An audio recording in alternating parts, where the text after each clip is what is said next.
Hey, if you want to add signature on Gmail, all you have to do is just to click on the right upper corner on the settings icon, then tap to see all settings. And from here, when you are on the general, you will have to scroll down until you locate the signature. So it appears right here, and we have to create the new one. So click on the plus. Now we can set the signature name, for example, work.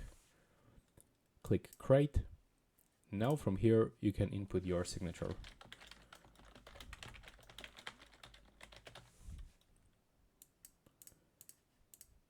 And now if you finish with this new signature, you will have to go below and select the signature for new emails.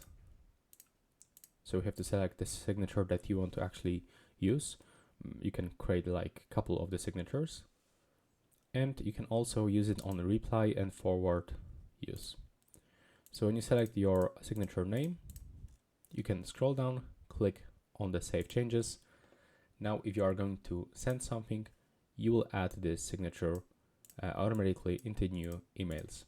And that's how it looks. Right now, please subscribe to my channel and see you in the next one.